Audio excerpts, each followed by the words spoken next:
Today we are looking at electronic structure of the atom, and we are going to consider the electronic structure of the first 20 elements. The arrangement of electrons outside and around the nucleus of the atom is called electronic configuration. So this simply means we are looking at the electronic configuration of the first 20 elements. The atomic structure of the first 20 elements will also be considered. Okay, so remember we're looking at the first 20 elements. So starting from hydrogen, which is element number 1, down to calcium, element number 20. How do we arrange electrons around the nucleus of each of these elements is what we are considering. Now there's a rule that will guide us on doing that, and we call it as the octet rule. As far as the arrangement of electrons outside and around the nucleus of the atom is concerned, as electronic configuration is concerned, we have to consider the octet rule. And what's the statement of the octet rule? The octet rule states that the outermost shell of an atom cannot accommodate more than 8 electrons, even if it has a capacity to accommodate more electrons.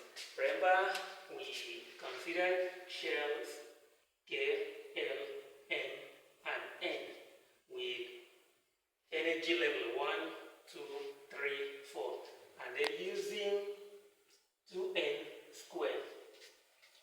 We were told that the maximum number of electrons that can enter into these shells can be calculated using this, where n represent the shell number, and if we go by that, then we have 2, 8, 18, and then 32.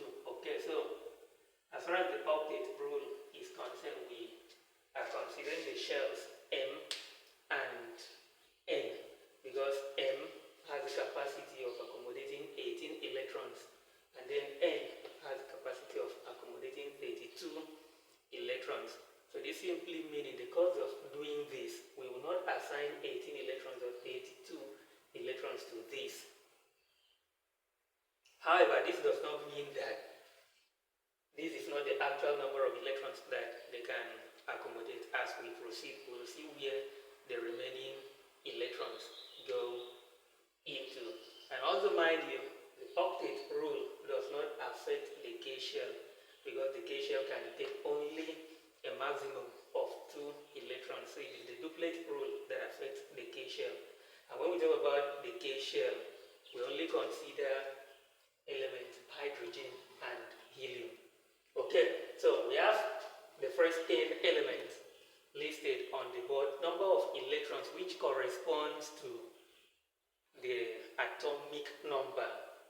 Okay, so let's now see. Hydrogen has 1 electron, and this 1 electron, this is the order in which electrons will enter into the shells of the atom, from the least, which is K. When K is fully occupied, it will enter into the L shell, and then from the L to M, M to N, etc. and etc. And also, mind you, this arrangement is only valid for the first 20 elements. For element number 21 down, it may not be exactly what we are doing right now, as in considering the octet rule. Okay, so hydrogen has 1 electron, and that 1 electron will enter into the K shell. So we have 1.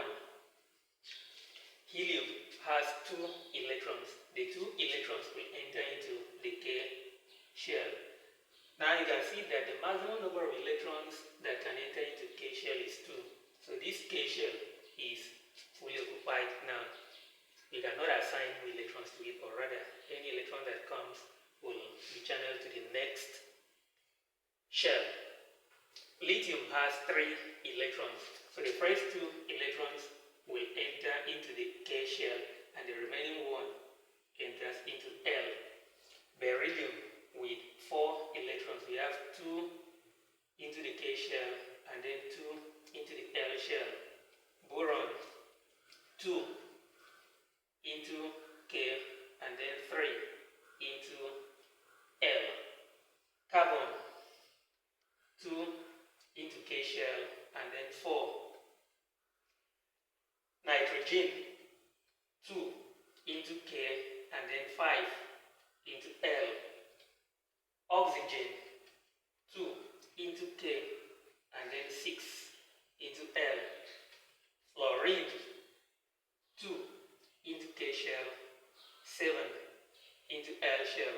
Neon, which is element number 10, 2 into K shell and then 8 into L shell.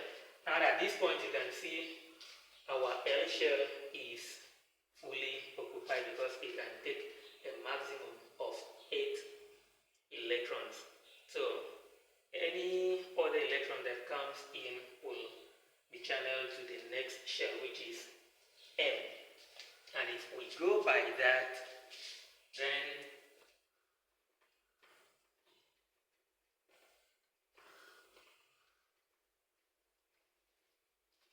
start from sodium,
alright, so for sodium with 11 electrons, the first 2 electrons enters into the K shell, 8 into the L shell, and the remaining 1 goes into M shell.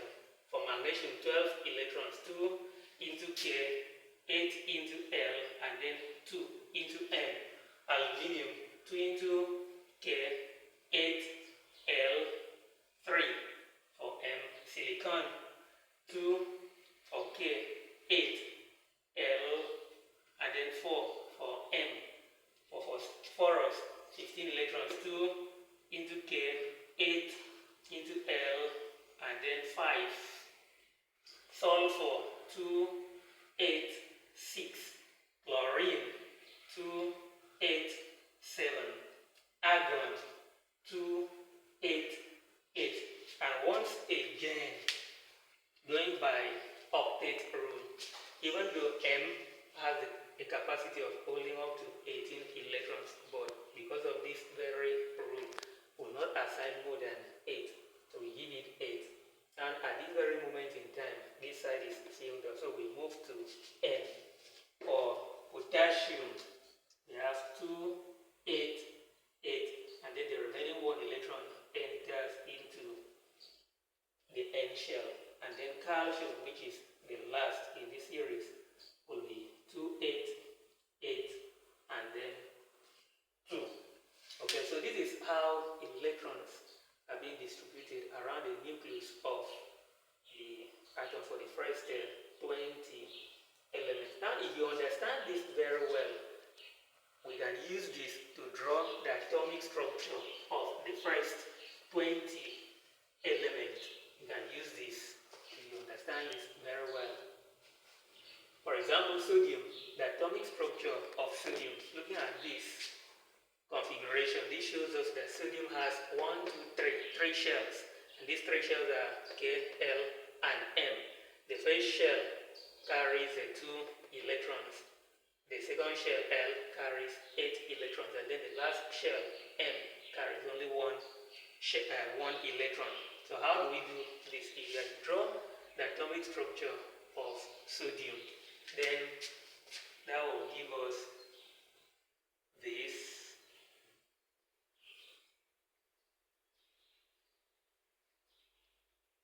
Where this represents K, L, and then M. And for K shell, 2 electrons. So we have 1, 2. For L shell, 8 electrons. 1, 2, 3, 4, 5, 6, 7, 8. For M, 1 electron. So we have this, and this gives us the configuration that atomic structure of the element sodium. If you are drawing for magnesium, magnesium is 282. So we add the next one here. That gives us the structure for magnesium. If we are drawing for aluminium, we add 1 here. Because the outermost shell, the M shell of aluminium, carries 3 electrons. So we have 1, 2, 3. If it is silicon, we add another 1, which gives us 1, 2, 3, 4. If it is for phosphorus, we add the 5th electron. For sulfur, we add the number 6. For chlorine, number 7. For argon, number 8. And at this very moment in time, the M shell is fully occupied, as we can see.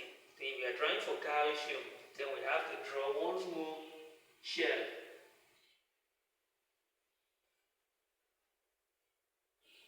Okay.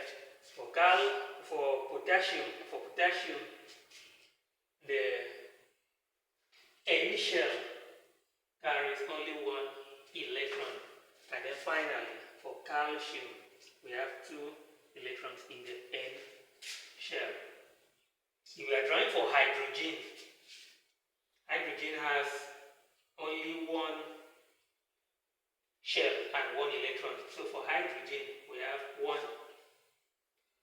For helium, we have 2 electrons, 1 and 2.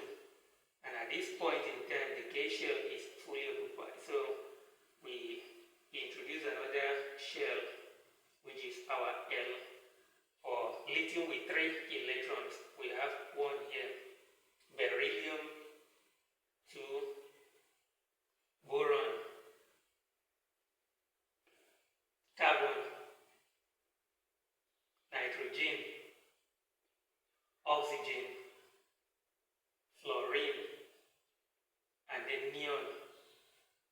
Our L shell is fully occupied. And then from sodium, we have it this way. So it's as simple as that. If you understand this, then you can always use this to draw the atomic structure of the first 20 elements. Thank you for watching. If you are just coming across my video for the very first time, do well to subscribe, like, drop your comment